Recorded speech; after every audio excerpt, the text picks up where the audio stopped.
It'll be, once the button, it'll be about 20 to 30 seconds. Okay. There's a delay. We're late.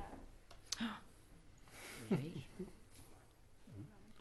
Number 1 and number 2 are gone, so number 3's taken over. So we'll have to delay the minutes. Another minute. So we have a quorum. All right. Good evening. I'd like to call the meeting to order on behalf of Amy, who is homesick, and Karen, who is homesick. Wow. So the secretary is the president tonight. I will take the attendance. Tony? Mark is excused. Linda Basinger? Present. Dennis Anderson? Here. Mike Mitchell? Here. Amy is excused. Faith? Here. Joyce? Here. Jesse Buss? Gordon Wilson? Barbara Rankin is here. Steve Van Haverbeck? Here. Karen Morey's excused. Harris Gwynn? Bill McConnell? Gary Fergus? Here. And Brian Boyce. I would like to share some information. We have a hearing device that someone is using on the council, and it's important for everybody to speak really clearly and into the microphone so that it carries through for her. And another thing is that if you have a comment to make and it's about something on the agenda, you need to wait to make that comment after the presentation on the agenda. So with that, we will proceed to the presentations on the Natural Resource Committee overview. And I believe that's Mayor Doug McNeely.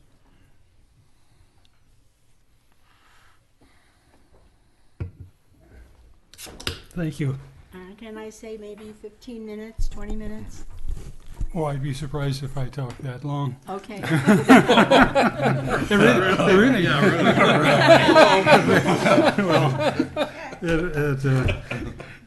It sort of depends on how it goes, because there might be some conversation that we'll be wanting to have afterwards. Okay. The Natural Resource Committee was actually initially established during Mayor John Williams, but I don't think the roles were well defined, and it got dissolved later on. But it got reestablished when David Fraser was mayor, and of course he was and David Fraser, city manager. I happen to be mayor. Yeah. And he had a great interest in establishing a tree city and a heritage tree program. Those things were really brought together with the new Natural Resource Committee that was established at that particular time. The Oregon City has among the strongest natural resource protections of any of the cities in the metro area.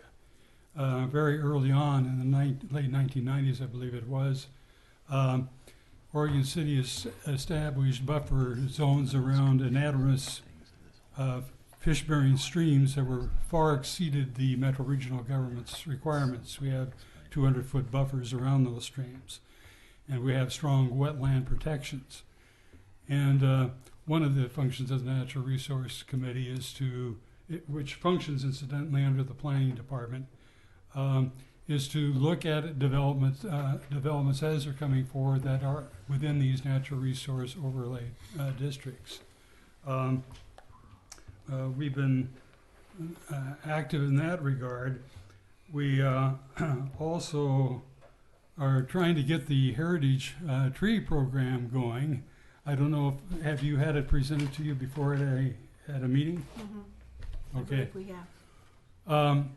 Any person that wishes to put forward a tree as a heritage tree on their own property may do so. You can also recommend heritage trees that are within the public right-of-ways as heritage trees. We've had the program for, maybe 5 years? Something like that? Heritage tree, yeah, sure. We've had actually very few requests for heritage trees, and a lot of people are interested in their trees and would like to keep them. having a heritage tree designated puts it on the title of the property, and so it cannot be removed without penalty unless, of course, it's a becomes diseased or presents another hazard at a later date. But you approach Oregon City, and oftentimes you don't know we're approaching it because there's so many trees in those parks and in around the neighborhoods and so forth. So that's one of the programs that we want to see brought forward. There are a few things that are coming forward. One of the we're going to be setting a goal-setting meeting, partially to establish our goals, but also probably to make some recommendations for the next fiscal years of things that we'd like to consider to be put forward. Most people, I don't think, in Oregon City realize how many streams actually go through Oregon City, partially because some of them are underground in various locations, but they do come above ground, and we would like to see in the city the streams labeled as you're going across them. Oftentimes you don't see them because they're going through a culvert and it's not obvious that the stream is there. But I'll just give a good example. Everybody knows of Coffee Creek. I think it's the one that has the waterfall on South End Road. Does anyone know where it's originating? It's off Leland Road. It's off of Up there in the flats. It's in the flat. I don't think it's as far reaching as Leland Road, but it is right near Chapin Park. Right. Yeah, and so it meanders a bit through the Rivercrest neighborhood. It's a pretty large stream, and most people don't know how extensive it is. There's several creeks that flow either into the Beaver Creek watershed or into the Abernathy watershed or into the Willamette River directly that people are not really aware of. Many of them aren't named. And so we would like to have those pointed out as you're going down a major arterial or perhaps even a collector street to where those streams are. Another thing I'm going to come to the fact that we have these strong requirements on the natural resource overlay district. It was, I believe, in 1999 that we set out a wetland buffers, inventory and wetland buffers around areas. So as development went in, these areas would either be protected or either that or mitigated for if there was some encroachment into these buffers.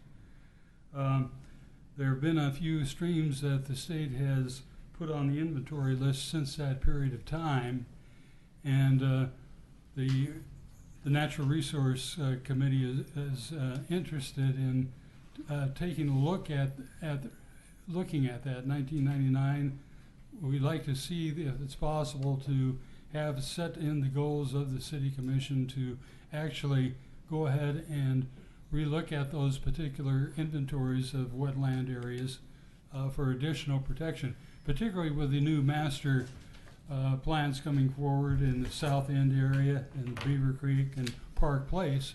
A lot of them have these natural overlays in them. A lot of development is going to be occurring in those I think in the very near future, and we would like to see that revisited and perhaps redrawn. A couple of interesting projects that are coming forward.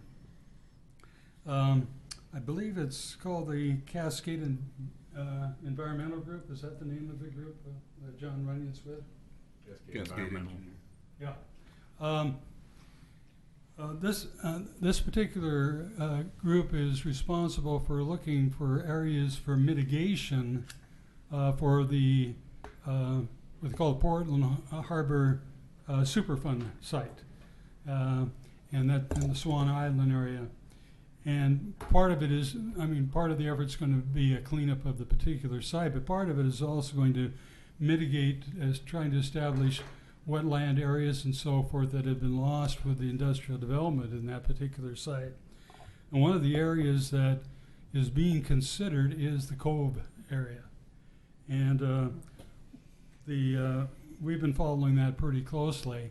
The developer of the cove is very interested in having what would be the west bank and north banks where the peninsula is of that particular site be an area where there in fact is restoration of the habitat there.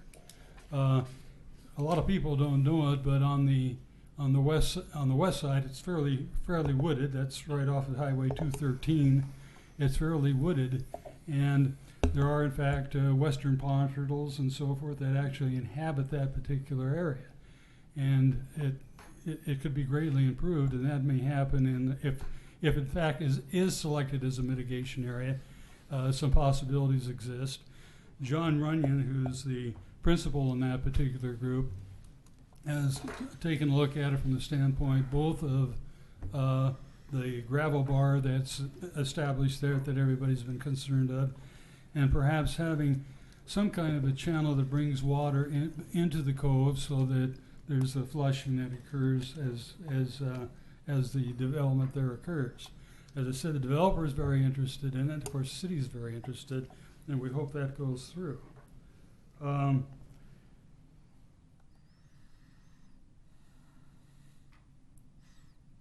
Those are the kind of activities that we're particularly interested in. We've also been, Public Works has frequently come to us in terms of some of their development areas. We've done tours of the Public Works site, and I think some suggestions were made in terms of things that could occur as that Public Works site develops.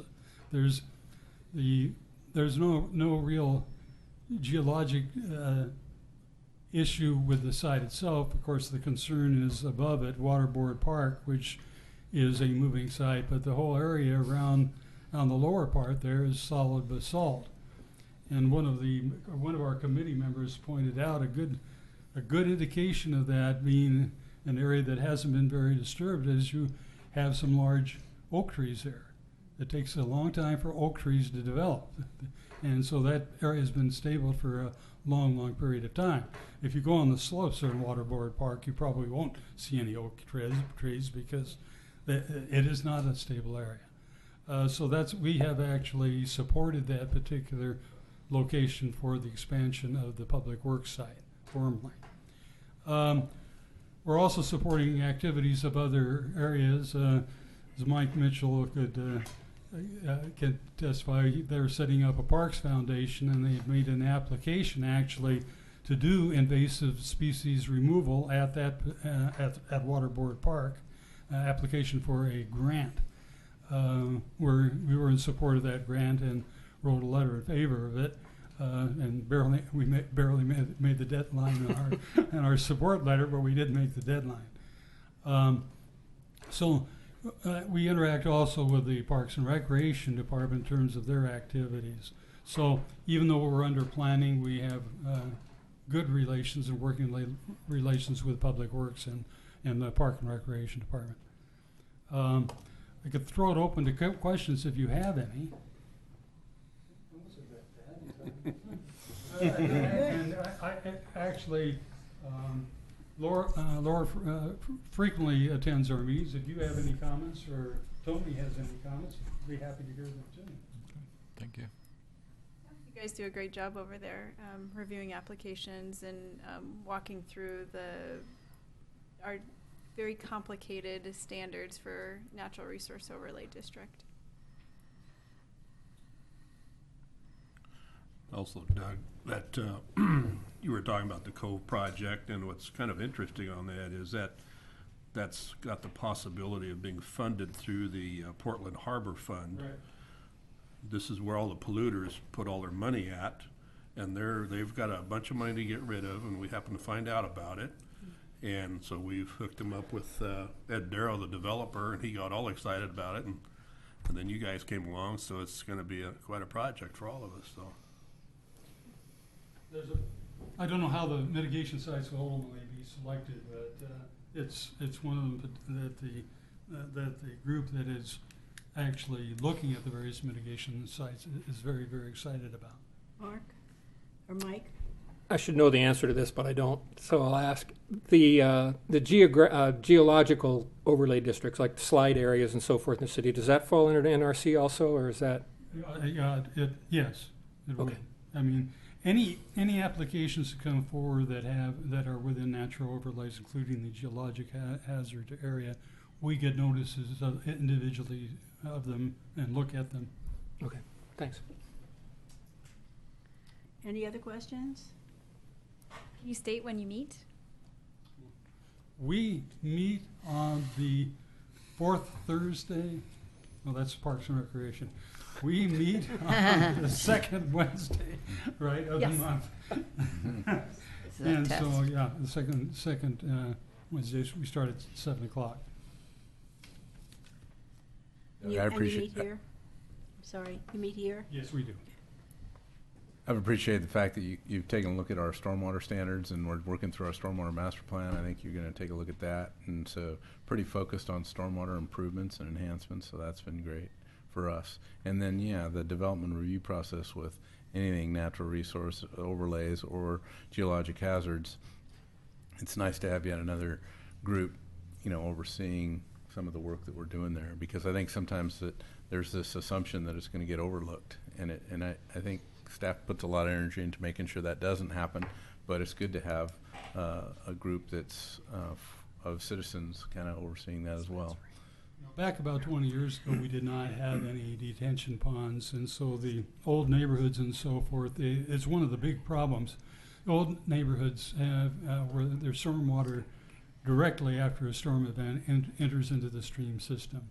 Newell Creek Canyon is a great example of that, because a lot of the streams entering Newell Creek Canyon are highly incised, because during the heavy storm events, the water pouring down into these creeks and so forth, it just erodes away the banks.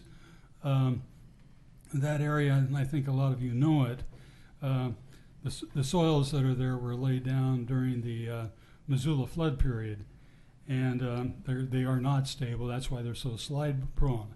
But there's some real interesting natural features associated with them. I believe they call them slag ponds. You see them behind the cemetery, but you'll see them other places where at one point in his geological history, there have been slides that have brought a large segment down, not associated with our developments, but brought a large segment down, and then the soil has settled and formed these permanent ponds that are in those locations, and they're great wildlife habitats. As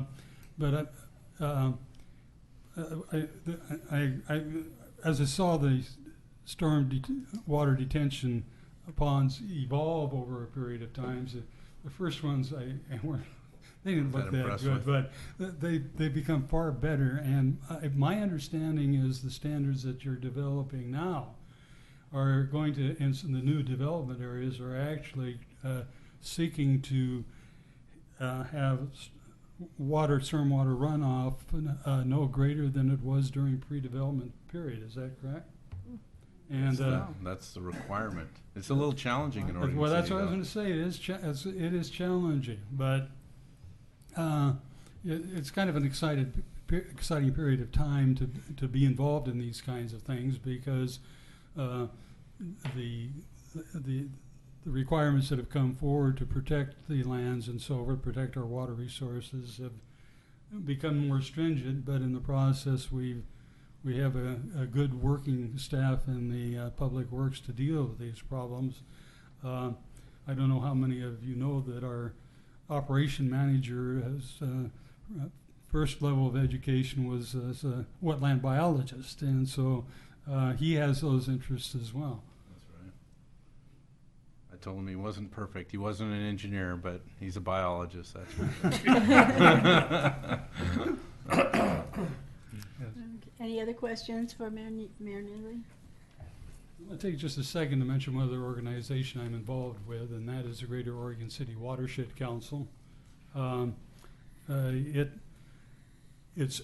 Watershed Council's areas that the watershed covers are the streams flowing directly into the Willamette, not into rivers, but directly into the Willamette between the Molalla and Clackamas rivers. most of our focus has been on Abernathy Creek and its tributaries, partially because until recently Beaver Creek and it flows into Parrot Creek. There was a dam barrier that prevented anadromous fish from entering it, and that dam had been built like in, I believe, in the 1920s or something. It blew out a few years ago. The property owners illegally put in a dirt-filled dam without permit, and it blew out, and they did it again, and it blew out, and the state says you're not building any more dams there. And steel have been now recorded entering in that particular stream where it hasn't been part of the anadromous fish habitat for many, many years.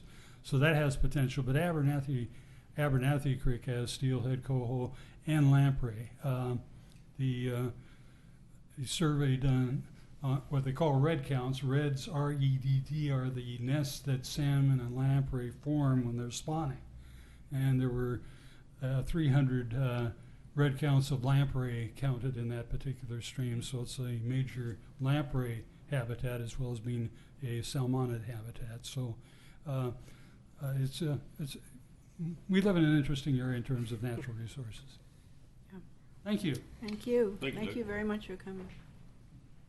And Mr. Lewis, you are next on the agenda. Great, thank you. So I'm going to give you a few transportation updates and then talk a little bit about some of our utilities and just make sure you're getting all the good information that I happen to have. We recently received a notice from the state of Oregon, and this was particularly important for Dennis and Linda over there because it touches your neighborhood. But Oregon 99E from Oregon City to Barlow had a designation as a safety corridor. It had been that way for several years. And because of that, as you came into those areas, there was a couple signs that basically said you were in a safety corridor. Your tickets were more expensive if you ever happened to get a ticket in that area. And with that, it also was part of the reason why the 99E through Kenema was restriped. If you remember that, was striped differently. Now it's a 3-lane section basically with a center turn lane. And but there were a lot of other improvements all the way between Oregon City and Canby.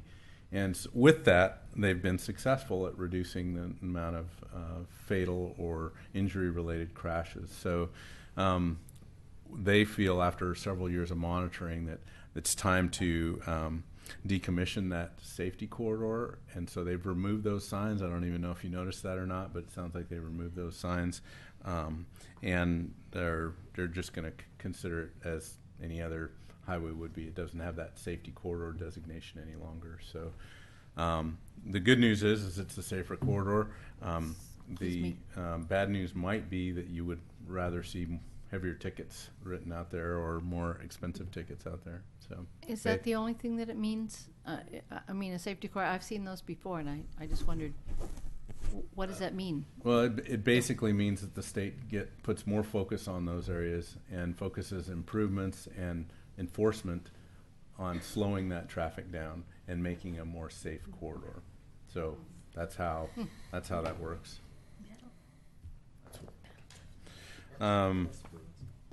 Just wanted to turn you on to the TriMet and some of the work that they've been doing. They presented to the Transportation Advisory Committee recently what they're calling the Southeast Service Enhancement Plan.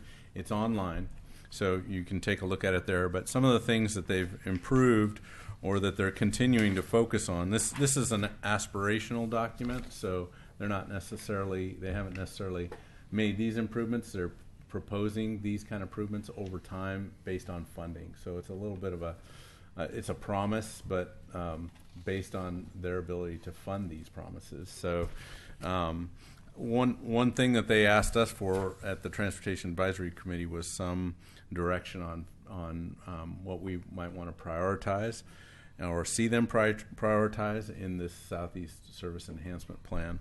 So if you, any of you use TriMet much? Any in the room here? A few of you use it. So you probably noticed a pretty significant increase in line 32. That's the line that runs through Oregon City up to the community college.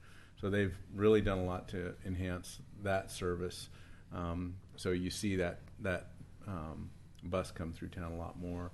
But they didn't have Sunday service, from what I understood, or they didn't. I'm not sure if they didn't have it, or I think they're planning to add Sunday service to the line 32.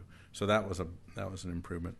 Line 35, which goes basically between Oregon City and Portland, and actually goes on beyond to University of Portland, but they intend to upgrade they're proposing that they would upgrade the frequency to 15 minutes or better on that service. So it stops at the Oregon City Transit Center and then goes basically north.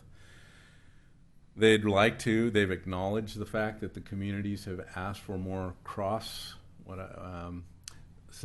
lot of what TriMet hears complaints about is it's all kind of wheel and spoke kind of service. So it basically just goes to Portland and comes out. That's kind of how their services generally are provided.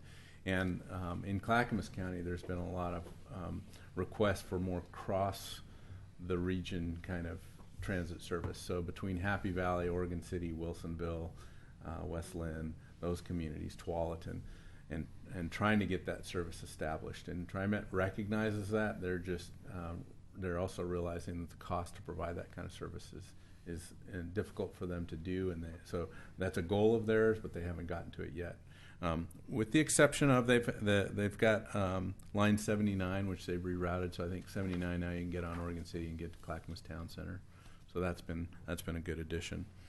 So really, they asked for the city to provide them with a prioritization of some of these improvements that they were looking at, and that's kind of the gist of what we've sent them that letter, and we've suggested that they focus on that line 32, they focus on the line 35, and then as money allows, focus on that Happy Valley to Oregon City kind of a transit corridor, and then increase in line 79 and what they're calling line W, which would be more service between the Clackamas Town Center and the Oregon City Transit Center. And then last but not least, this just seems like a really aspirational piece because they're not sure how quite to do this other than to continue to work with the county and the cities to provide what they're now calling the Community Jobs Connector, which is kind of that area south of Warner Parrott, Warner Milne, to get into some of our neighborhoods out in the South End area, and Tower Vista and Gaffney, those areas around all the way over to the community college. So try to improve that service. And they've pretty much proposed that if we increase that kind of service, we look to more of a ride connection type of service, which you may have seen in some other communities where it's the smaller buses, and they're often usually grant supported, and we're kind of hoping something does come together with the county and maybe even some of our adult services and churches that have those kind of buses as well. That's kind of how they've worked in other communities pretty well. So just know that TriMet, I think, is still doing its best to provide better service in Oregon City, and that was one of the goals for the City Commission, and it's enhanced the livability of the community. So I think it's all good work. Some good news on, you might remember this project. The city proposed trying to get a grant through Metro, who administers a grant every 3 years. It's a fair-sized pot of money, but there's a lot of demand for this money. So there's $25 million available for the Metro region for what they call active transportation projects. And we submitted on Malala Avenue between Beaver Creek Road and Highway 213. We did that 3 years ago, and we scored really well. But we didn't do so well when it got to the political process, where folks got a little sideways, and they awarded to the wrong project, not ours. So this go around, we've revamped that project a little bit, and we have it's similar in. I mean, obviously it's the same area. We revised our estimate a little bit. It's still, I think before we said it was about a $7 million project. Now we're suggesting it's an $8 million project. And the City Commission has supported this as well. We're proposing that it'd be a $4 million match from the city, so it's a 50-50 match, which is pretty significant. The project ranked on a technical score 6th out of 27, so we think we're doing really well this time. There's going to be a public comment period, and right now they haven't. Well, it hasn't, as of today, it hadn't been posted to their website, but they're suggesting October 7th to November 7th. It would be the public comment period, and we'll be sending you links to that, because we do know at a minimum we want to get public comments online with regard to that project. So positive comments, not positive comments that you think that's a great project. It is so competitive for these funds, and the fact that our project ranked as high as it did in the region says a lot. There are some other steps besides the public comment, and we're trying to find out information about how really they are going to go about dealing with kind of the political influence that we got involved with last time, kind of late last time. So, look for more of that. And if you want to know, we've got a great website up right now on the project. So again, all you really have to do is get on the Oregon City website and search for Malala Avenue, and that project page will come up. And we're hoping to be successful with that one. Another project I want to report on is 12th and Washington. So the signalization at 12th and Washington was an issue. We had several accidents earlier this year on 12th and Washington, and I really think the main reason for that is there's just seeing heavy traffic on Washington and heavy traffic on 12th. Not enough time for breaks during our peak hour, especially. So people are taking more risks as they're trying to move through that intersection. And as you know, it's a stop controlled on the 12th Street legs, but really just caution controlled on the through legs. So we had DKS, who's the same consultant who did our transportation system plan, do an analysis of the intersection and determine that while it's still not meeting all the warrants that would be necessary to get to a decision to put in a signal there, it meets 2 this year, and they think as traffic increases with the development we've had, that it'll meet at least 4 of the 7 warrants that they look for. So we're moving forward with the design of that project. We're not quite sure how to fund it, but we've hired a consultant to go ahead and do the design work on it, and the intent would be to put a new signal at that intersection. So that's another good project. Myers Road, between the new bus barn and Highway 213, we're still making slow progress on that. We're right now doing some survey work out there so that we can stake where the right-of-way limits would be, because we need to start negotiating with the property owners along there for right-of-way. So that's moving forward. I'd really like to move forward with design on that. And I think as soon as we can get some certainty on right-of-way acquisition, we'll jump right into that. So that's coming. Let's see. I talked about that. I think that's good for transportation. There's a few other things in the queue. Oh, we're through most of our paving projects. I think there's one small project up off of South End Road that we're going to do that was more developer driven than our project plan, but we've got most of the nice streets paved and striped and looking pretty good. A lot of nice new ADA ramps. So I don't know if you've enjoyed those. Definitely around the library and the Pioneer Center, all those streets are new and looking pretty good. So now that street work is winding down, the Lynn Avenue sewer project is winding up. So Lynn Avenue you might want to avoid for a while, because you're going to see delays there, probably pretty lengthy delays. That's the 3rd project in our moratorium list. So I think you've heard a lot about that project. Probably don't need to hear much more other than you might want to use 7th Street or one of the other corridors instead of that one while that's under construction. And I should know the schedule, but I don't. I think they're going to be up there a couple months. Okay. And then last but definitely not least, if you're in the McLaughlin neighborhood, I'm sure you've heard about this. If you're not, then you still may have heard about this. We sent it out via email to, I think, each of you on citywide, or it is citywide, but we're not going to do every neighborhood on sanitary sewer smoke testing. So that would have been in the form of an email and a link and a message about that. And then if you live in an area where we're smoke testing, as we move through those areas, we will be the contractor that's doing the work will be placing door hangers on your door so you know it's coming.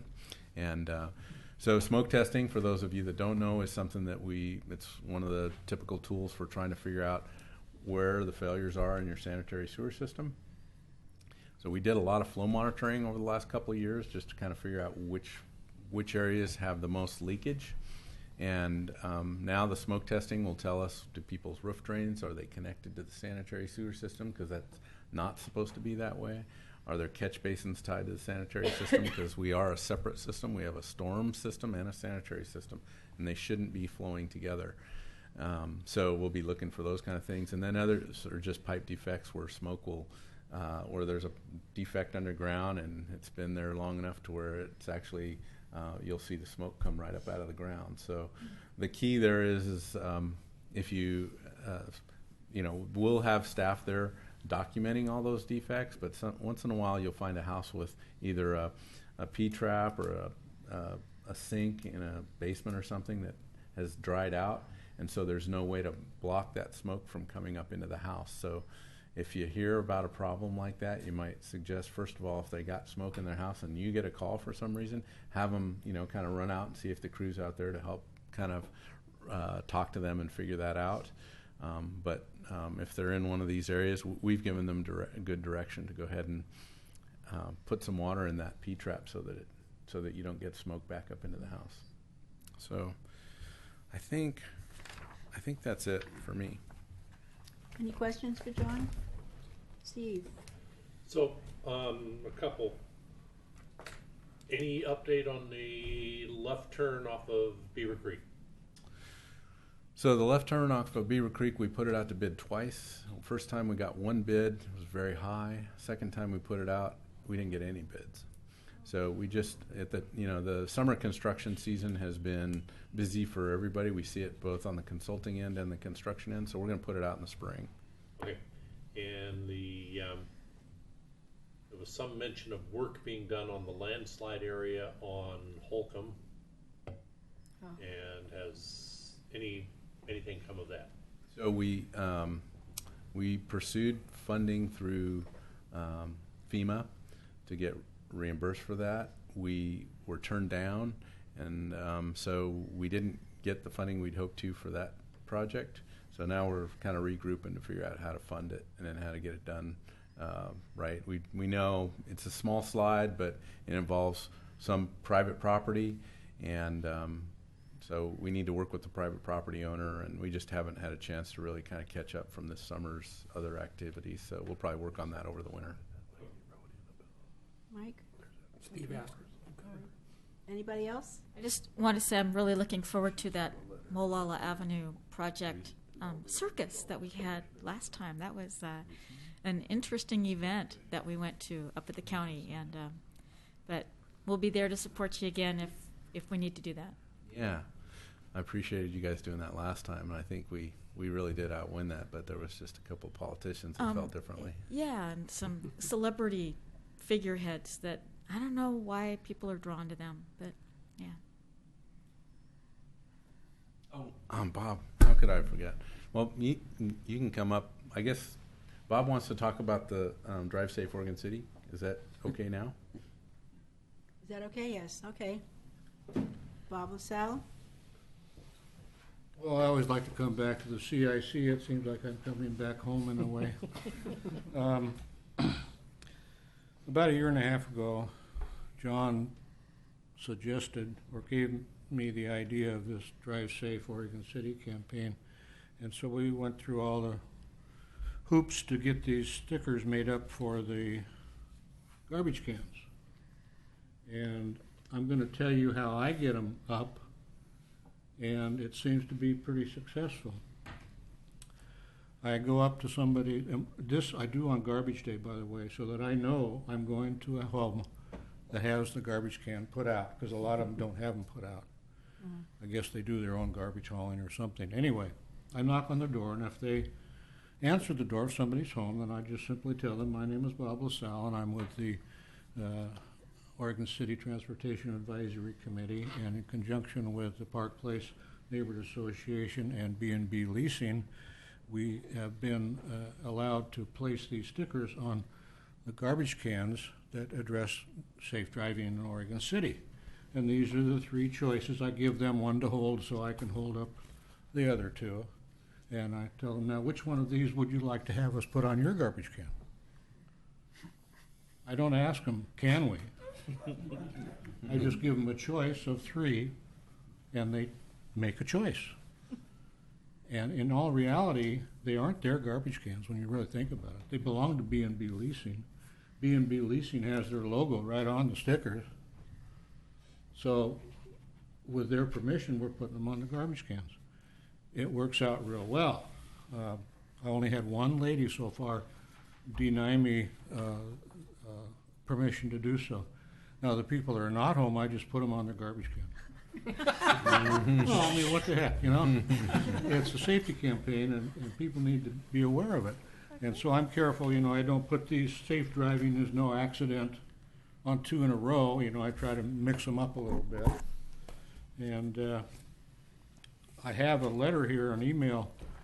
We had our steering committee meeting, and we distributed these to our steering committee members, so each member took a street or two within the Park Place Neighborhood Association. And I got a response back. Based on your approach, we placed a sign on the garbage can if we felt it was appropriate distance from the last sign can. The people that we spoke with were all very supportive of the program. Actually, it was pleasant to have the level of support. This was probably the highest level of support of any door-to-door program I've been involved in within Park Place. So you're going to get a positive response from people. Who can turn down safe driving, for crying out loud? Can any of you? No. I dare you.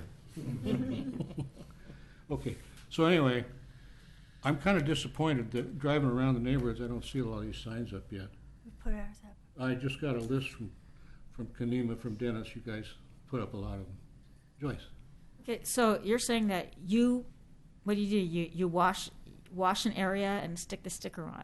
Okay, now when I looked at my neighbor's garbage cans and considered where that sticker goes, does it go underneath the numbering that B&B puts on the side of the cans so that where they identify which numbers? So it goes that far down on the side of the can? Their instructions are to put it, the top of it, directly under the lid. So it's in the upper flat portion. So their number is below it? I didn't pay any attention, to be honest with you. I don't know.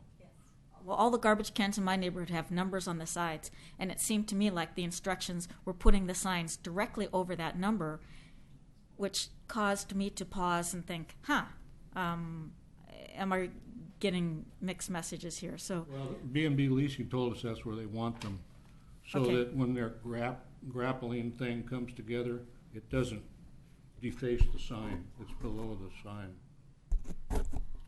So, I'll take another look and see what I can come up with. Joyce, we have an instruction flyer that we handed out with the stickers, and then it's also online too. So we're just. But none of them say anything about those identifying numbers on the side of the garbage can. that's the first we've heard about that. But if B&B Maybe Leasing told B&B us that's doesn't where use they those. want it, I then- don't know.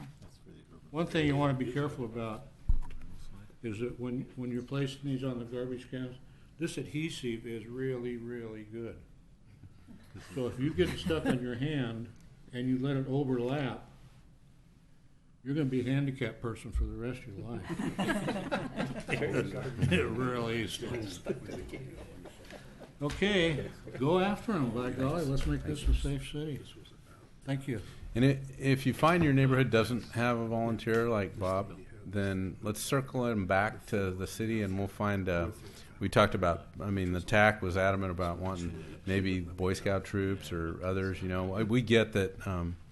It takes some effort. We just think it will be better done through volunteers than if city staff go knocking on doors. People more likely won't give us as good of feedback as they might a volunteer. Okay, moving to the next item, we have Laura Turway, and who is going to present the concept plans currently on the record. Thank you very much. So this evening, I just wanted to provide you a brief overview of our concept plans in Oregon City. It's going to be a really high level. At the end of the presentation, I'll show you where to go to find more details about each of the concept plans. Concept plans are general guidelines for how certain areas of the city should grow or how they can be served with utilities. So before we get into the details of the concept plan, I wanted to give you a little bit of background on how we got here. So we have an urban growth boundary that surrounds the metro area, and shown on the screen in purple. Then we also have our city limits. It's shown on the screen in pink, and there's a gap between the two. So the concept plans are designated to figure out how that area in that gap will grow when it comes into the city. Now, surrounding the city and the urban growth boundary, we have to figure out where the urban growth boundary will grow in the next 50 years. So this is done by Metro, our regional government, and they analyze the urban growth boundary from time to time to see if it should be changed in size. And if they determine that there is a need to make it bigger for certain purposes, then they'll do so. They adopted urban and rural reserves to help them guide through this process. So urban reserves means that there is area that is set aside because it has a low value for farm and forest land, and it is near the urban growth boundary and makes sense to review for the city to expand in that direction. Rural reserves mean it has a high value of farm and forest land, and it doesn't really make sense to grow in those directions. So throughout the metro region, we have these urban and rural reserves. We also have some areas that are neither urban nor rural. So this is our map in Oregon City. And again, this is used as a guide by Metro to figure out how we grow in the next 50 years. So now to the concept plans. We have 3 concept plans in Oregon City, as you can see on the screen. The purpose of a concept plan is to provide a roadmap for how these areas grow. It looks at generally what the zoning's going to be. It looks at how they're served through our infrastructure network, so sewer, water, what our transportation system will look like in these areas. So it's a really high-level plan. We're just figuring out generally which direction do we go. So we know if we had no plan, development would occur, and it may be difficult to coordinate all those efforts for development to make sure people might not know what to expect in those sorts of things. When we create concept plans, we do have some rules. They have to comply with our comprehensive plan, which is our guiding document for the city. It tells us ultimately how to make these policy decisions. And then we also have the Urban Growth Management Functional Plan, which is a metro plan. So when we adopt concept plans, as you can imagine, there are lots of rules and regulations that we abide by.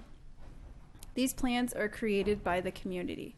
We have some guidelines and some requirements, but it is up to each local jurisdiction to work together as a community to figure out what we would like. So after we create this concept plan, there's a lot of steps between creating a plan and seeing development, like a house go up. It can take a long time. We'll go through the timelines for each of our concept plans, but it takes years. Once you create a concept plan, then you have to create the thing that implements the plan, like the zoning map or the comprehensive plan map, and then you make changes to our code for whatever comes out of the concept plan. It may say, for example, in Beaver Creek, they would like some cottage industry thing for residential. So the ability to do some type of manufacturing in a home, which is normally not allowed in our current code. So we would have to change the code to say, in this area, this is how we're going to allow this to occur. After you create the plan and after you create those implementing ordinances, then you have to annex into the city. As you saw on the map, most of the areas are not annexed into the city, although some are. Then you have to do a zone change. So you have to change your zoning designation from whatever county zone to whatever the city zone is. And then you'll go through a development process, and after that, you can come in for building permits. There is public involvement throughout this whole process. So we're taking a general plan, and at each phase we check in, we sort of narrow the scope. We know more of what is being proposed. We can analyze that sewer system even better. The transportation system, we run it through models in the beginning to make sure it works, and then each time we do something, we check in again. Is it still okay or not? So the first concept plan is Park Place. It is located south of Holcomb. You can kind of see it on the map. We started the Park Place concept plan in 2006. You'll notice we started 2 concept plans around the same time, the Beaver Creek Road concept plan as well as the Park Place concept plan, both in 2006. This concept plan is 480 acres. You can see that it was brought into the urban growth boundary not all at once. And you'll notice this in all of our concept plans. There's a bunch of serial urban growth boundary expansions and then normally a big expansion around 2002. The concept plan substantially complies with our metro requirements. So again, some of their requirements include densities, so number of dwelling units. In this concept plan area, we have 1459 dwelling units. Again, these are all sorts of estimates. There is a fair number of acres in low-density residential homes, 163, and then a fewer in higher density and retail. There's 2 villages in the concept plan. There's a north village and a south village. And we'll go through some of the details of the concept plan, but really it's looking at neighborhood-oriented commercial and sort of smaller scale accessible amenities for these residences. This concept plan was finally adopted in 2008. So it takes a while to go through the public process to figure out what we want in a plan and then also to adopt that plan. Here's some zoom ins on the North Village and the South Village. You'll see that parks are a big part of it, as well as the integration with open space. There's a lot of streams and slopes, and we want to make sure that when we created the plan, we were really cognizant of that. In our code currently, so when we get to the point when development can occur, we have regulations that limit development on environmentally sensitive areas such as these, which is what Mayor Neely alluded to earlier as well. They were careful to think about green edges, so sort of buffering uses and the edge of the concept plan area. They wanted to orient for solar access, so face towards the sun, and provide innovative stormwater treatment. So, when will it be built? We created the concept plan and we created implementing map or code changes. Everything else we have no control over. The city doesn't control when applicants submit applications for development or for annexation, although we could initiate annexation if we wanted to and zone change. So at this point, there's still a lot of steps to get from where we sit today into till development. So it's been about 8 years since it was adopted and not much has changed. Although we have had some changes in the legislature recently as far as annexation, which we've talked about briefly in this group. So these are all the processes. Someone could apply for a couple processes together or not, but they all have to be done before we get towards that development piece. The zoning has to have been applied. The next concept plan is our South End concept plan. So this is our newest one. It's in 2014. We've adopted it. You'll notice on the map there, it includes some land that's in the pink, so in the city. It just makes sense that we don't go around these artificial city boundaries, that we look at things together in a cohesive group.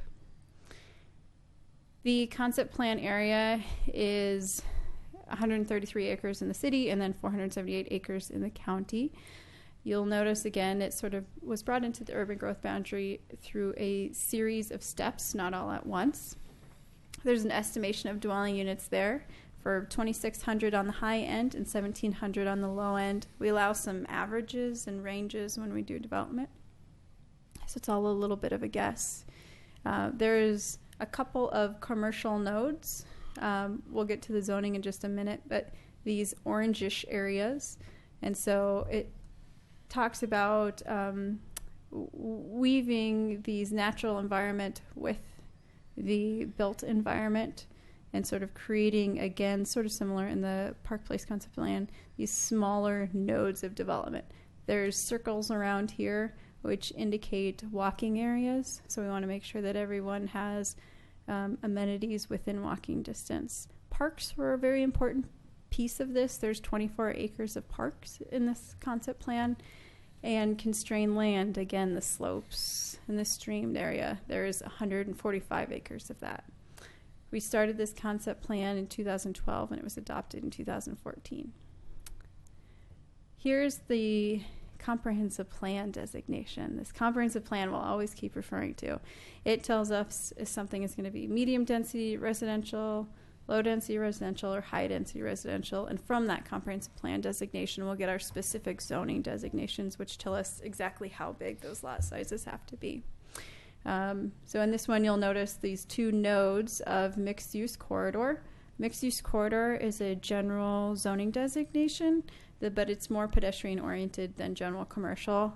It's the same zoning designation that's on Molalla and 7th. There is a mix of amenities. It was important to provide a variety of housing types with a variety of housing affordabilities as well. So this one is in the same place as the Park Place concept plan. We've created a plan. We've adopted the implementing zoning. So the next steps would be annexation and zone change. And as you noticed on the map, there's some places that make it a little bit awkward to annex and some county subdivisions that sort of are in between the city and then the rest of the concept plan, so it may be a bit of a challenge in this regard. The last one is the Beaver Creek Road concept plan. So it is generally south of Thayer and the opposite side of Beaver Creek Road than the high school, all those fields and that golf course. We initiated it in 2006, and the most recent adoption was in 2016 of this year. And we're currently in the Land Use Board of Appeals for the readoption of the concept plan. We have oral argument on Thursday, and so we'll get a decision out of that. It was originally adopted, and then it went through the appeals process and got remanded, and it got stuck for 6 years waiting for Metro to amend a map associated with the urban and rural reserves. So it got stuck for a while, and now we're looking to finish up that adoption. You can see that it had a few areas that it was brought into the UGB, so 3 major times. It's 453 acres in size, so it's quite large. It is more jobs focused, so it has over 5,000 jobs and over 1,000 dwelling units. It has this green or this blue north employment area. This purple is a mixed employment village. Then there's a main street and 2 neighborhoods down here on the south. Some of the key elements are to use sustainable strategies. It was a weaving of a transportation system in with our existing trail and transportation system. It was looking at mixing land uses and creating places where people could find amenities within walking distance. There is this North Employment Campus is a tech flex campus industrial. This mixed employment is really more transit oriented, so you can have a variety of uses. And then for the neighborhoods, the one to the west is medium and high density, so closer to Beaver Creek Road. And then further from Beaver Creek Road, that's the one that is more low density residential. There is these local shops in the Main Street area, which is across from Glen Oak. This line right here is Glen Oak Road. So it goes right into that Main Street. Laura, is that going clear to Henry C? Yes, and you'll notice there's some connection between the concept plan areas. You'll notice there's major roadways, so you can kind of see in this feint, there's these road systems here where these parallel roads go up. They continue through the Park Place concept plan as well. So they're extensions of Holly Lane. So you'll see some connections between the two. This one is not further along. So aside from us locally adopting it, but still being in the appeals process, we've not created any zoning map or comprehensive plan map or implementation code. So we still have that on our to-do list. So it is the least far along of all of them. But when we do that, you can be assured that we'll go through a large public engagement process to really figure out what those standards are. So we would look at things like, what is does the concept plan give us guidance for exactly how the buildings would look, or would the setbacks be different, or things like that. Some of the statements in concept plans are aspirational, and some of them are more of a task list. So decisions are made always in public processes in accordance with applicable approval criteria, and trust me, there's a lot of it. So we do have leeway as a local government to find a concept plan that works right for us, but we do have some bookends on that. So you can find out more about each of these concept plans by calling the planning division. Or you can go to our website where they're all posted at orcity.org/planning/plans. But feel free to give us a call if you want to talk about any of them in great detail. They are complex and exciting to read, and we can kind of walk you through those processes. Is there any questions? With that, if that all comes to pass, what happens to Beaver Creek Road? So you're talking about the design Traffic, of the transportation system? I mean, it's a nightmare already. So there's a couple things going on. So in the concept plan, it did address what the lanes would look like for Beaver Creek Road. So they do traffic studies to figure out technically what you need, and then you go through as a community and figure out what you want and make sure that it's technically sound. So in the concept plan, the adopted design includes a 5-lane section and a 3-lane section. So it was, when we went through the process, a lot of the public involvement at that time was that we don't want a 5-lane section along our roadway for Beaver Creek. You know, we have this main street going on. We're trying to be a little bit pedestrian oriented, and blowing a big road through there is not really meeting that intent. So you'll see both road sections. The other piece of that is we'll be working on the intersection of Beaver Creek and 213 and creating alternate mobility targets. That plays into your congestion part of your question, and that's separate from the concept plans, although nobody would be able to get a zone change until we meet those mobility targets. So it's one of these criteria that you can't put a zone change that'll make things worse if we don't have a fix for it. You can't mitigate your traffic impacts. And then another question that we get a lot of is, when will these roads get built and who builds them? It's a complicated question, and the answer is, when someone wants to do a development, one of the requirements are to build the roads. So the roads have to be there or the development doesn't get built. We collect system development charges for all new uses that come in. They pay a fee, and it's a one-time fee for the expansion of services like roads. And so we can use those SDC monies and apply for grants, and we put that money in towards the grant match normally, or however it is that we want to work that. We have our projects in all of our concept plans listed in our CIP, our capital improvement plan, and so we collect money on them.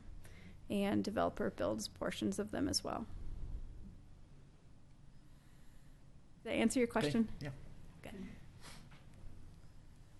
Any more questions for Laura? Yeah, I have one. Mike? So obviously these are big projects that are going to happen over a long period of time. It's not just going to, fall out of the sky and here's the whole plan. So in the meantime, do these plans have any impacts? What's the right word? Any force as far as individual projects or applications that a developer might make between now and then, as to whether or not it fits in the concept plan? They're adopted concept plans, so all development within those boundaries are subject to them. And since these plans were adopted, we've also updated ancillary plans like our sewer plan, our stormwater plan, our transportation system plan, and we've updated those plans to account for the growth and the development in the concept plan. So we keep kind of checking back on our analyzing these systems to make sure that they work at each stage. But yes, all development is subject to it. There are some technicalities where some pieces may have been not in the UGB before that, but we still do that analysis to make sure that it complies with the adopted concept plan. Okay, thanks. Are there any citizen comments on this? Oh, yes, sorry. Bob LaSalle?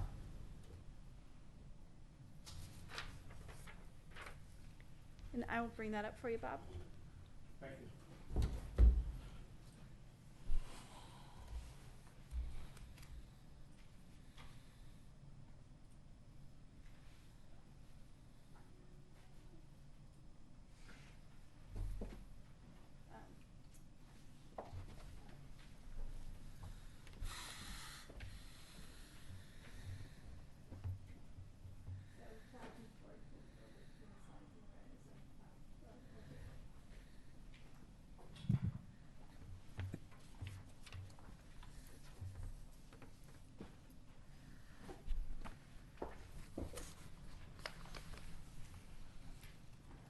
Hello again. I'll wait until this handout has got around to everybody before I start speaking.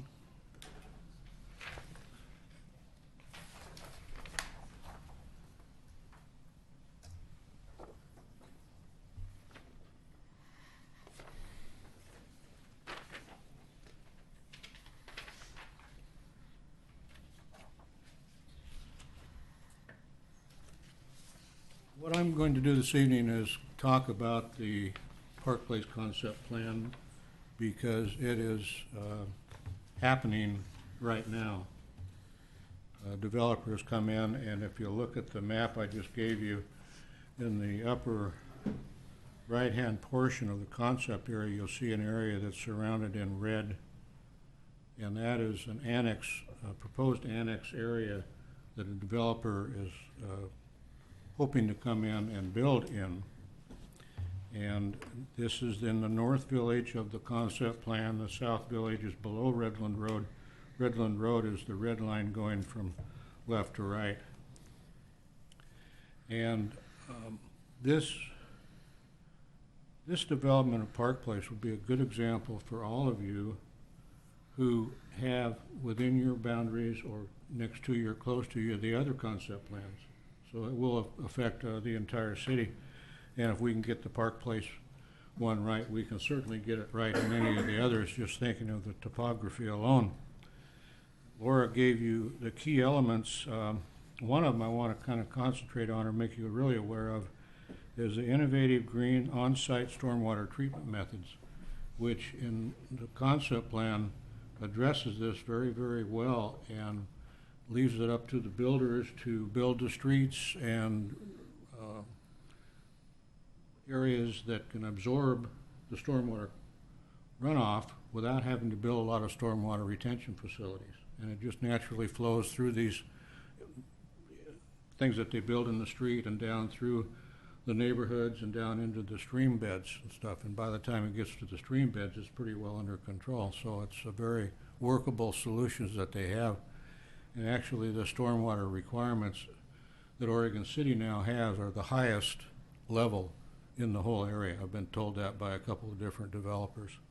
So they've got it well planned out. And then also the use of green edges to define neighborhoods and buffered development. You can see all the green areas in this map. And then I put down the little streams that go through there. My house, actually the back of my house is the headwaters of one of those little streams. I never knew that until I started studying this. You can look under Oregon City Municipal Code, Chapter 17.21. We actually have a code, municipal code, which addresses single-family residential standards for the Park Place concept plan area. Now, there is also a municipal code for each of the other two concept plans. So the city has already put the code in that the builders have to comply with. And some of these things in the codes are different than normal building developers are used to. For example, in Park Place, they'll require side or rear entry garages, which is a little different. So it'll be a challenge to the developers. What we as citizens have to do is make sure that developers are held accountable. Make these developments the way we wish them, the way they're designed to do. The 12 areas that are really addressed in detail are commercial areas, green edges, housing types, natural resources, parks, schools, and in the place of Park Place, schools is a real crucial area, because with the build-outs, the one elementary school there that we have has only room for 75 more children. Well, when you get hundreds and hundreds of homes being built, right now we've got 4 different areas that are proposed to be built. That school is not going to be able to handle it. Of course, the sensitive areas, and Doug Neely talked about a lot of those, the stormwater, transportation. Now, the reason I got involved in this was because I'm the chair of the Transportation Advisory Committee, and I first started looking at this just in the area of transportation. Then I got involved in it. Whoa, this is a big deal. I have a real key question when it all gets down to it, because look at a couple of notes I put on this map that I provided you. The cost of transportation alone, the Holly Lane North Extension from Redland Road up to Holcomb Boulevard, this is in 2016 dollars, $18,620,000.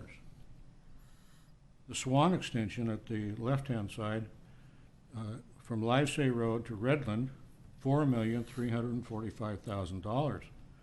Now, this includes, like a couple of 3 bridges that are going to have to be built and all that. That doesn't even talk about the other infrastructure, such as sewer and water. The sewer line down on Redland Road would have to be expanded to 36 inches. I don't know what it is now, but it sure isn't 36 inches. That's a lot of sewer line. So I guess the question we have to ask is, will the city be able to support these concept plans?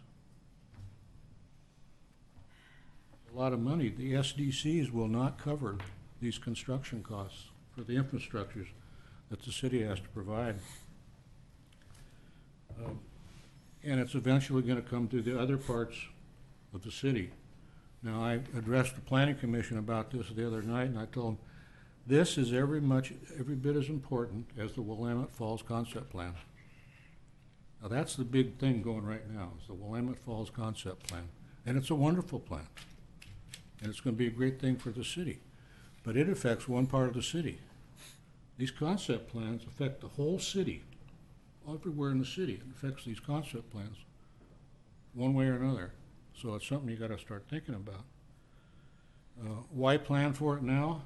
Well, a good example is recently the Planning Commission and currently the City Commission are going through trying to figure out the codes and rules, ordinances, plans for marijuana.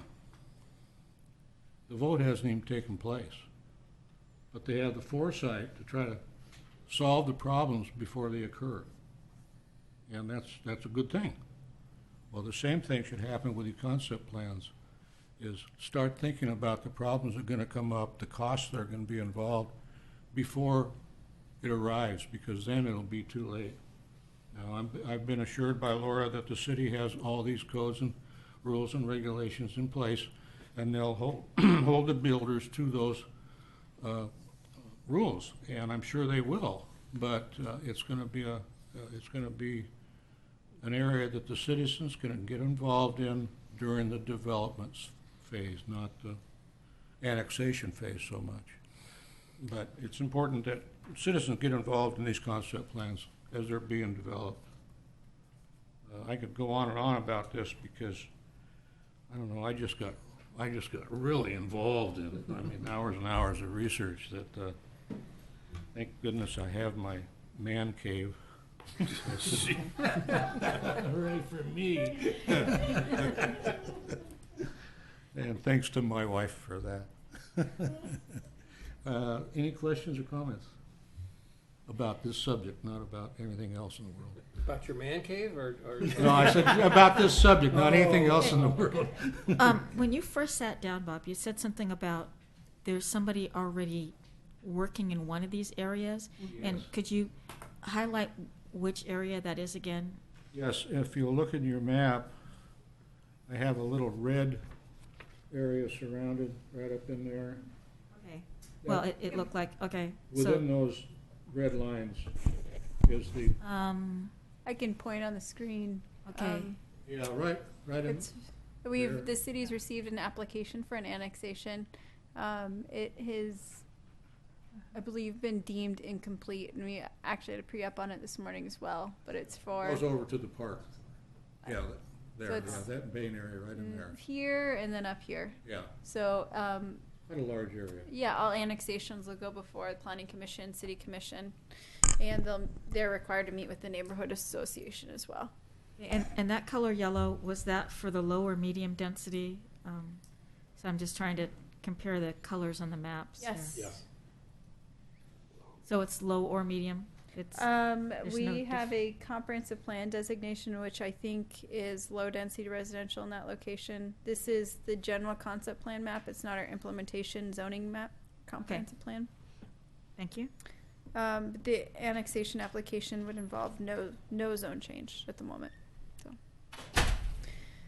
Now, the people in the Park Place neighborhood, of course, feel strongly about that Holly Lane extension getting built right away down to Redland Road, because if that isn't built, all the traffic goes up to Holcomb Boulevard, which is already overloaded now, or some of it could go down to Livesay Road.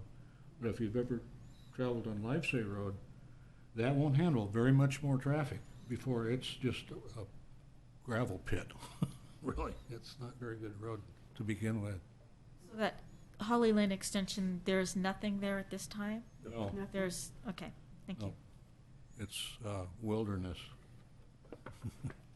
I want to see a good, strong effort made to control the retention of the green areas up there. It's a beautiful area. We don't want it destroyed.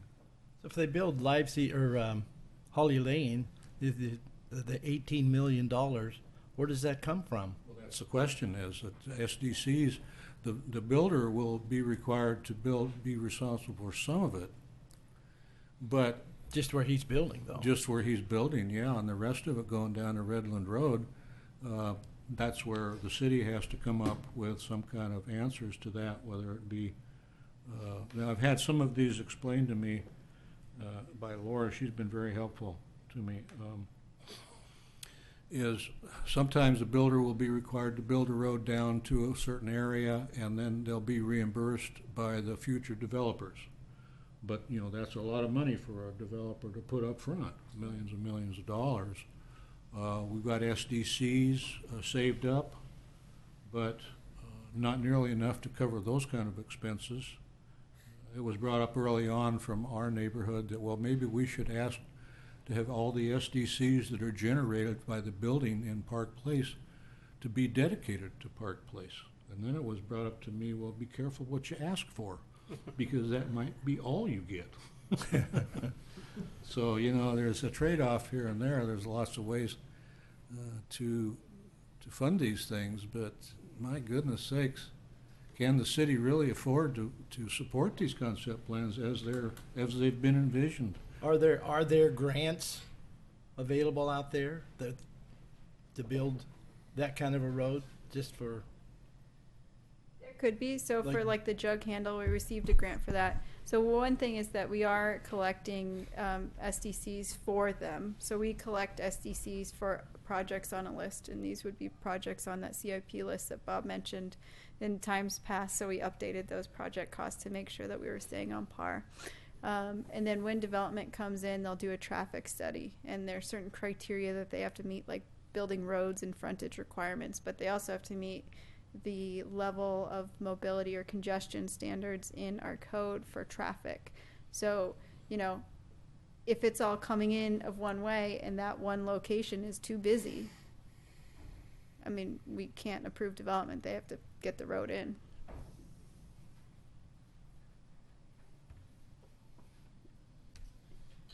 Any other questions for Bob? Hey, thanks Thank for you, your Bob. ears. And now we come to citizen comments for items that are not on the agenda. We have two comments. The first one is from Mr. Paul Espy. Thank you very much. Thanks. I'm only going to need about 30 minutes on the agenda to do a brief introduction of who I am and why I want to run for city commission. No, that's really just a very short introduction, that's all. So I wanted to, first of all, I wanted to thank you for giving me the opportunity to come before you and speak tonight. And the reason why I am running for a city commission is because I want to continue to serve the community as a professional and provide a more cohesive and overall vision for redevelopment in Oregon City and continue the commission's efforts on maintaining the city's infrastructure, as John Lewis had so aptly presented this evening. And they've been doing a really good job of making sure that not only Main Street and McLaughlin neighborhoods and all those areas downtown, but all of the improvements that need to be done are done on some of the more far-reaching parts of town. Oregon City is at a critical point in its economic development, and we need to take the next step and think more strategically about the type of development that's needed to accommodate future growth. We need to think through what the city will be like in the future with a vision, and that's why these master plans are before us. I think that even though there is a lot of expense associated with the plans, we would end up with a lot more chaos and expense without them. Mm-hmm. And so I kind of look at them like paint by numbers, and we all look at the plan at one time and say, wow, that's a huge project and that's going to cost a lot of money. But master plans go in incrementally in an organized way so that as developers come in and develop, they know where to develop and the city can direct them exactly where they need to do and where they need to go and what to do. So that's really beneficial. So we'll continue to reach out to the city's developers and local business owners to explore opportunities for redevelopment. And our citizens, I believe that our citizens and our volunteer groups need to continue to play a role in this process in a big way. Mm-hmm. I think one of the most important contributors to citizen and volunteer group satisfaction and the health of a community is the belief that we all have a worthwhile mission and that our role in the government is important. I think we all feel that way. I guess the bottom line is that many of these projects on the city's horizon involve a lot of land use issues. It just makes sense to have at least one land use planner present on the city commission to work with staff managing these projects in a thoughtful way in what has proven to be a complicated process for a lot of these, as we have seen with the Beaver Creek Master Plan and others. And then finally, I deeply care about Oregon City. It has rich historic fabric and unique character. In the years I have lived here, I have been very interested that Oregon City turns out a quality product in the downtown as well as all of our neighborhoods. And, you know, to our surprise and satisfaction, it's happening. It's great. I mean, it's changed quite a bit since I moved here back in 1993, when we had a population of about 15,000 people. So I just want to continue in that direction by making sure that all the city's projects are something that we can all be proud of. So I'm open for any questions if you have them. All right, thanks. Paul. Thank you. Francesca Anton?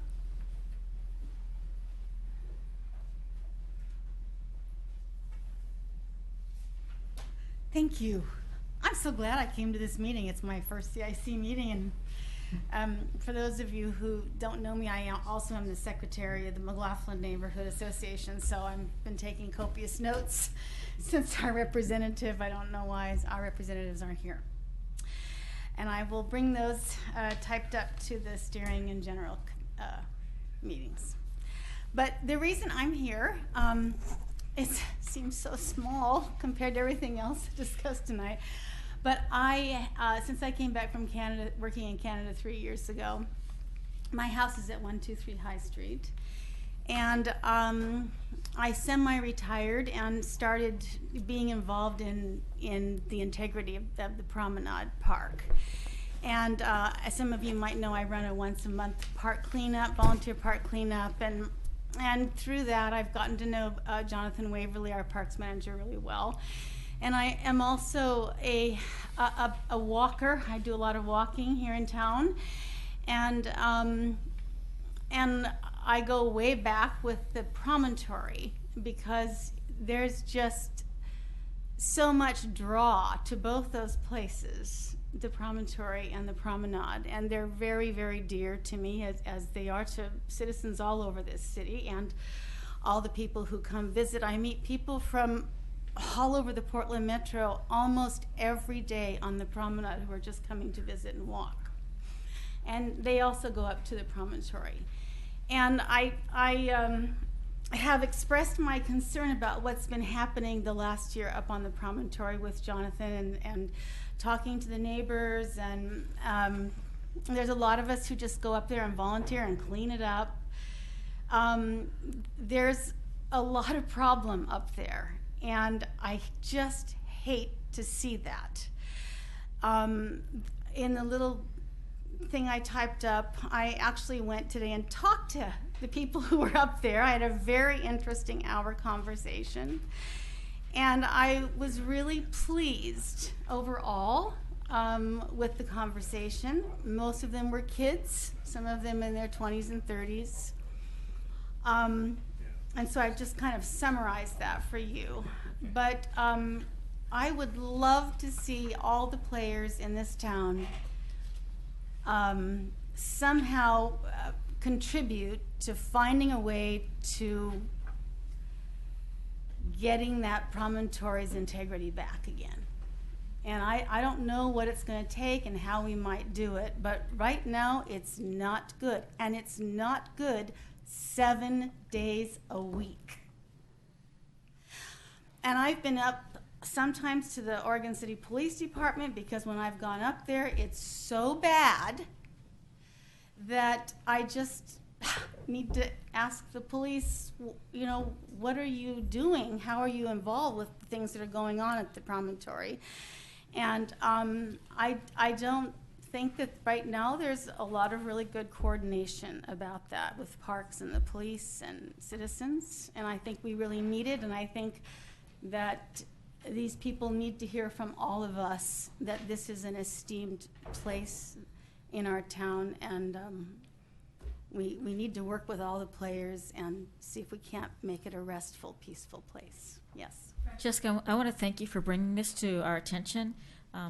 Having lived in the neighborhood and used to walk up there a lot, there was never a problem. And recently, we stopped and, you know, got our Dairy Queen treats, and we drove up to the Promontory Point and ran into this problem with the young adults up there, the smoking, the loud music, the dogs, and not feeling really safe. And you know, we just wanted to sit up there and, you know, have our treat and enjoy the view, and it wasn't comfortable. No, it's not. And I'm surprised to hear that this is pretty much 24/7.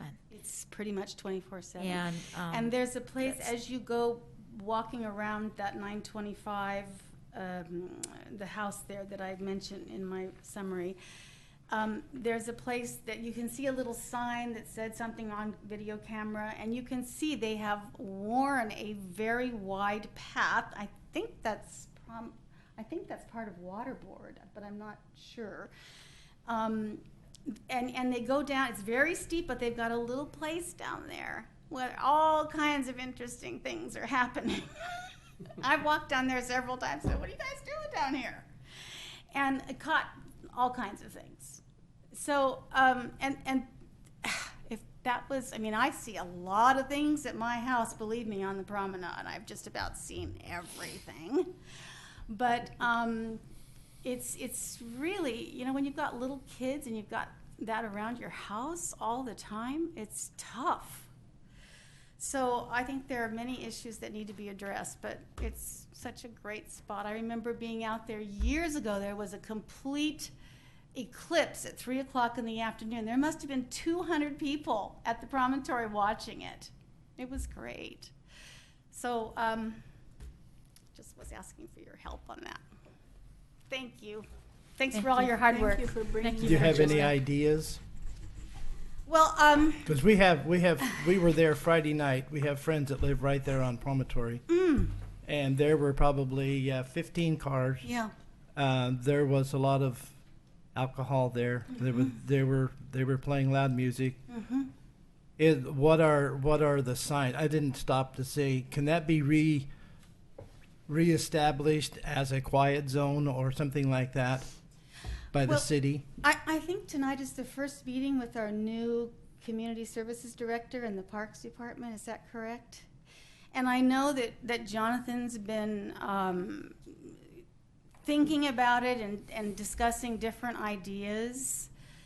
But that's not Parks property. It's not Parks property. One of the ideas is to somehow make a lane so that people who live on Promontory Street can get in there, and then block an area up so people can not drive their cars right up to the guardrail.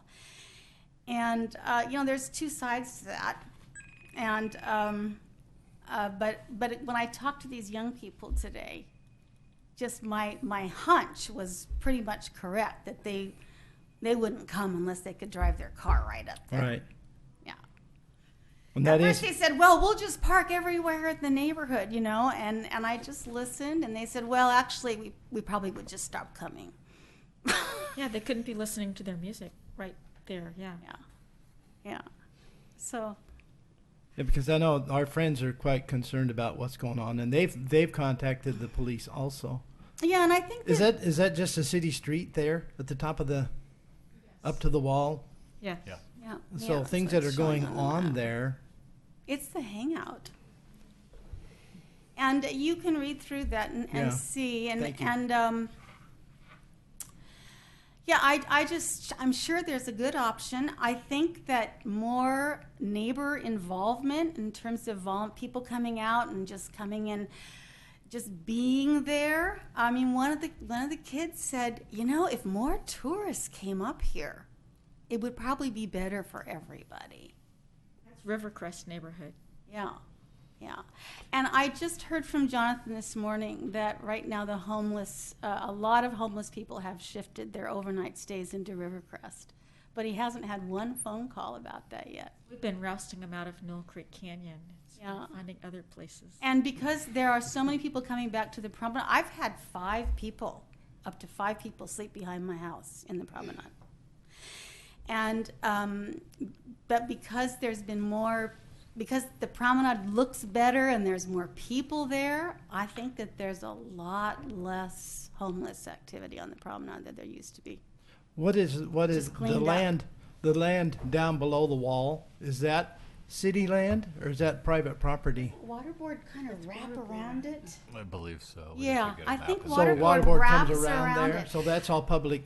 Yeah, so down in that's the- why there was some talk with the neighbors about maybe just extending the park into that area and making that circle part of the park. But that sounds like a really We'll good annex it project. into the city. Yeah. Become part of part of But the it's just plan. such a Department doesn't have special enough money place. now. It is. Yeah, yeah. Well, thank you. Thank I appreciate your interest. It would be good to, you know, at least talk with the neighbors. I mean, you can work with the police department in setting up a neighborhood watch in that area. You know, if there's truly folks partying till 2 a.m., the fact that we're not getting calls at the police department regularly is a concern. If you realize people don't want to turn people in. They're worried about retaliation. But, you know, at some point, you know, we can certainly talk to the police department and make them, you know, we'll present them the letter that was presented here tonight. But, you know, this is, you know, if this is truly a 24-hour, 7 days till 1, 2 in the morning, you know, there's got to be some communication to assist us so that we know when it's going on to go out there. Thank you. Can they have a regular, like at the city park or something, where they go through there on a regular basis and just patrol that? Could that be? I cannot speak for the city night could do? shifts where they. I imagine they float throughout the city depending on where things are happening. I asked them, Mr. Fergus. Do you want to come up to the? I want to make sure we get you on the tape. One day I was really upset about all the human feces in the toilet paper on the ground at the top of Waterboard Park. So I went to the Oregon City Police and I said, couldn't you please just have somebody swing by once an hour for a couple of weeks and talk to these people and ask them to please be courteous or just get some rapport and see if we can't somehow get a hold on this. And the interest I've done it twice now and the interest has not been there. I'm not sure it's an interest. I think it's a resource issue. Go by a park once an hour for multiple weeks is not something we can do with our police department. Yeah, I know. Thanks. Mm-hmm. We have no Thank more you. comments. No more comments? Okay. Then we'll proceed to number 4, the approval of the minutes. Does So- anyone- Can we do that one next time when we have a quorum? Do you mind if we right, delay? We don't have a quorum, that's true. There's only, yeah. We'll Maybe one postpone more. that till the next meeting. And that brings us to the neighborhood and city roundtables. So we'll start with Linda. Well, I'm very pleased to report that at our last meeting in Kenema, general meeting, we reached 100% agreement. The entire neighborhood was there, and we all agreed, everyone agreed, there was not one dissenting vote, that Kenema does not want to have a marijuana dispensary in our neighborhood. So, we're going to go to the next meeting with this to come through. We have our minutes of the people that were there. We have our people who'd signed up, but we had a group of people. So we're perfectly willing to drive throughout the community elsewhere and purchase what we need, but we're not going to have one in Kenema. So that was what we had. It was nice to come together on something. Dennis? Oh, and with Kenema, the other ongoing struggle is our bylaws, which is an update here tonight. And I have good news to report. We had a volunteer group that assembled a couple months back to readdress the issue with we have two documents presently and 2 camps with the idea of what would be better for Kenema. And in the 2 camps, we had this bylaws meeting, and the issue afoot was we elected 2 co-chairs to work this committee. And then the second issue was to decide which document we would work with, either the former or the more present one that failed to be ratified by 6 votes. A good option came up, which met with everybody's approval, except one, and this is a group of 12 to 13 individuals who's set aside the time to convene and review this and try to bring Kenema back to some semblance of order, and at least on the issue of bylaws and functioning. And the idea came, it's silly at best to say this, but why didn't you think of it first? But so after 2 years and a number of months, the proposal that was put up was to adopt or to at least consider the bylaws from McLaughlin, a historic district, larger in size than Kenema. download their bylaws, and happily, this group of 12 plus one by phone, decided that we would look this over. And the idea is that we would probably have a neutral base to begin with. We would not be factioning off on one document or the other. And I thought it was a plus. It was a win for the neighborhood and the community. And so in the coming months, we're going to probably look into bringing some resolve to this dysfunction that we've had for so long, and set aside a lot of the animosities that are personal at best and not really contingent on a document as such, and deal with something that has a bylaws that all of you who've been here much longer than myself know that it's just about governance, and it's about process, and it's about the procedure of how the community works together, and not about special interest or agendas or individuals and personalities. And so we ended that evening, this bylaws group, and we all will meet again in a month, and we'll go over the McLaughlin plan and move it in a direction towards Kenema. And I'm hopeful, and I'm saying this honestly, that I hope this will bring resolve to our community, and we could push forward and put the other in camps of maybe committees or issues that would come along thereafter, and probably calm the neighborhood down. And I think this would be well received by me and well received by a lot of neighbors who have found it, as I've told you before, a lack of like participating when, why would you want to go spend 2 hours and have, arguments and rivalries. So I think this is a plus, and I'm happy to say to this body here that I think we're stepping out on the right foot, and I hope to report that we move forward. Thank you. Thank you. In Joyce? quiet little Hillendale Neighborhood Association, not much is going on right now. I do want to report that at the safety fair that was held at Danielson's Hilltop area, I did hand out some of those tax safety stickers to neighbors that came along. We found out where they lived, looked at the map. If they were on a corner that would get a lot of traffic, they were not in the Hillendale Neighborhood Association, but I handed out those stickers to people that were interested in receiving them. So I took a step forward on getting those stickers out. And my voting member here is going to tell you what we're going to do tomorrow night. Tomorrow night is our, once every 3 months we meet, and we'll be meeting tomorrow night at Living Hope Church at 7 o'clock. And the fire department's going to discuss the fire measure that's on the ballot. We'll go over the police bond measure, the Wesley Lund Park, which we hope it passes this time, and the urban renewal measure that's on the ballot. We're also going to have door prizes, and we hope it'll bring out people.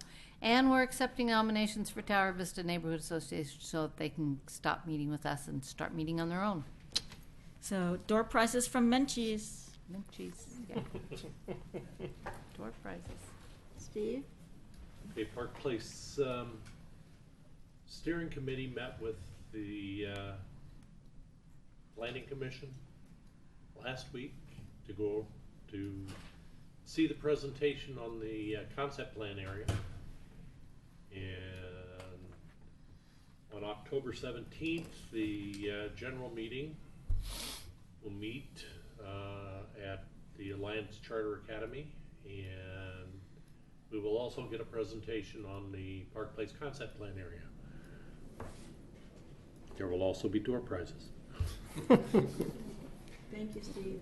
Mike? Caulfield Neighborhood Association, our next meeting is October 27th. We don't have an agenda set yet for that. I should say on behalf of the group, because of the discussion tonight on the Beaver Creek plan, and to kind of parallel what Bob LaSalle said, with the discussions that we've had before about the 213 and Beaver Creek Road interchange, the Myers Road extension, not only through the Beaver Creek plan, but all the way to Holly Lane, and then the Holly Lane improvements all the way to Redland Road, is a major issue for the Caulfield Neighborhood Association, because we already know about the troubles at 213 and Beaver Creek, and to get that other connection done to take the pressure off of that is a key concern of Caulfield NA. Okay, that's it. Gary. South End will have their meeting on the 20th. Our next meeting, we're going to have a candidates fair. We'll have the members there who are candidates for city council. We're going to also talk about the pros and cons of the ballot measures. And also there's a meeting, I think, on the 17th about a Verizon tower it's proposed, I think, by the church. I'm not sure what the name of that church is. They're along Warner Parrott. And they're going to discuss that, and that'll be discussed at our meeting also. That's kind of our next South End Road cleanup will probably be towards the end of the month of October or beginning of November. Get it cleaned up for the holidays. That's it. Thank you. Okay.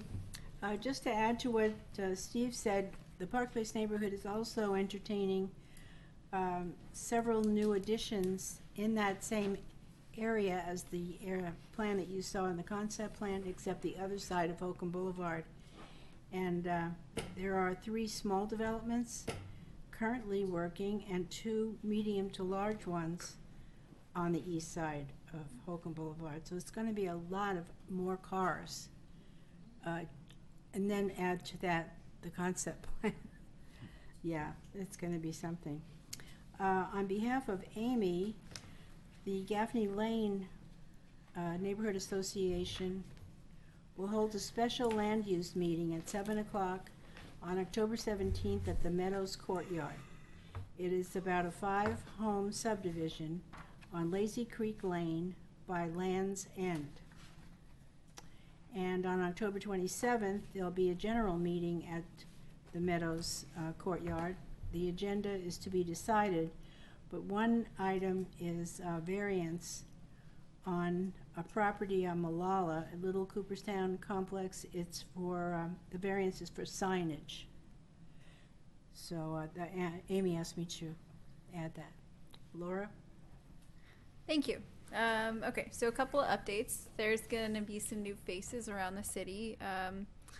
As we alluded to earlier, there's a new community services director. His name is Phil Lewis, and he just started this week or last week. And we also have a new planner, so it backfilled my old position. His name is Trevor Martin, and he will be caring for the preservation program in the city. So that means that we're going to switch around some of the neighborhood planners. So each neighborhood association is assigned a planner. So you have a face with the regulations, and if you don't know what's going on or just want to chat, you can call and you have a person to contact. So we'll be talking to you guys in a little bit in Kenema, since he will be the one implementing the historic overlay district. He may be more appropriate as your planner.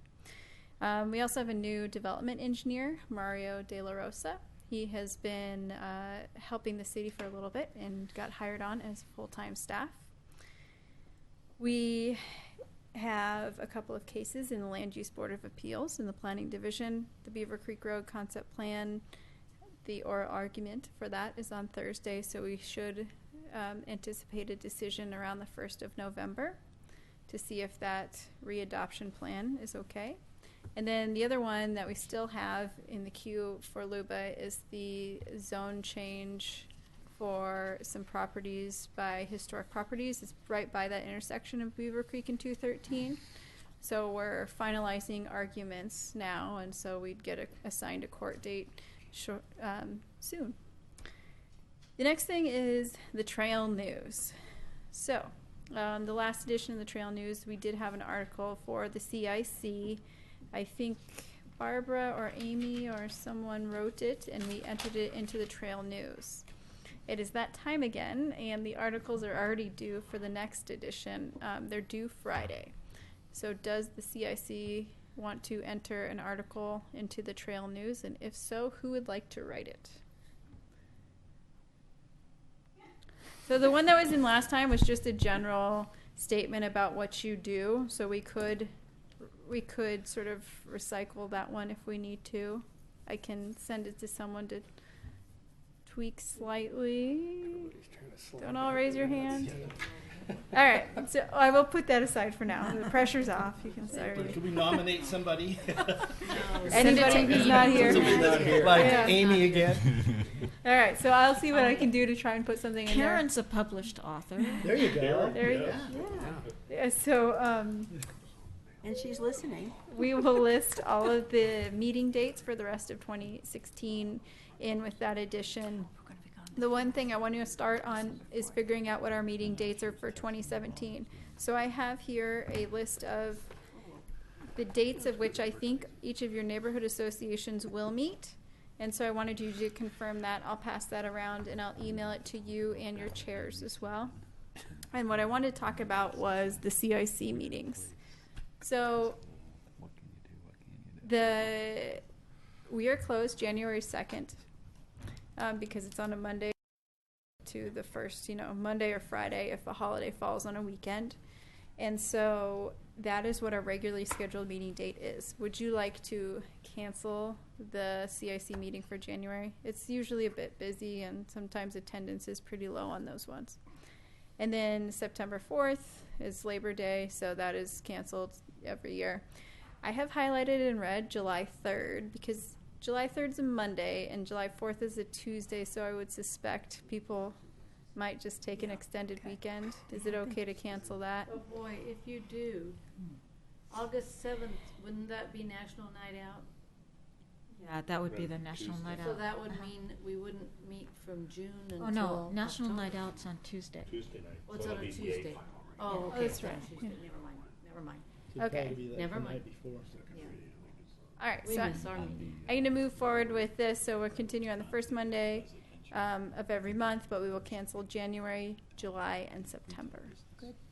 And then I'll pass around these meeting dates for you guys to take a look at as well. And then once you do have your meeting dates for 2017, please let us know so we can put it on all the literature and the website just to put it out there for everybody. The trail news. And the trail news. I don't know if we could make that time. That would be impressive. The next thing is that we did receive one email. So we talked about funding and the idea that there's money and then there's other requests for things. And so we had asked at the last meeting to get a list of requests that you wanted determination on to see if, as the rules stand now, if the money could be used or allocated for that. And I received one email, and I'll send you the responses. So it was a bit more general, like could we do a banner for the CIC tents or things like that, or name tags. So I will email you those responses rather than go through them line by line. Banner, yes. We have a paper one now. Yeah. You didn't have one. It disappeared. Is that right? Well, the one we have is really hard to put up. And It's small. we really need, Yeah. Is this a roll of It was- plastic paper? It was whatever fit through my lamination machine. It says, what neighborhood do you live in, or something Yeah. like that. So we could do that. And then the next thing is that it's almost time for our city commission update. So we like to stay engaged with the city commission. We have a city commissioner, obviously, at all of our meetings. But the chair will be eventually, before the end of the year, doing her update. So I will be in touch with Amy for that. The last thing is that we have a grand opening for our library. So a ceremony. It's going to be on October 15th from noon to 3 p.m. Please join us. And actually, one more thing is the Willamette Falls Legacy Project, the Riverwalk. Anticipate seeing some public engagement. They are going to come and speak to you, I think, in December to talk about design alternatives, and there will be a large public engagement event in November-ish where we could start to look at some design alternatives for the Riverwalk and get your opinion. So we're moving forward and we're excited about it. That's it. Just real quick, building on, continuing on what Laura was talking about and concerning the Carnegie. So the library will be closed as they complete the move from October 5th through October 11th. It'll reopen on October 12th. And then, as Laura said, we have the grand opening on October 15th. At that same time, the fire station across at John Adams will be holding an open house as well. So John Adams will be closed between 6th and 7th, but the fire station will be having an open house concurrently with the grand opening of the Carnegie Library. That's all I have. All right. Well, if you didn't have enough excitement tonight, you can come Wednesday night to City Commission and listen to another round on marijuana. So you got one more chance. That being said, I adjourn the meeting. Thank you.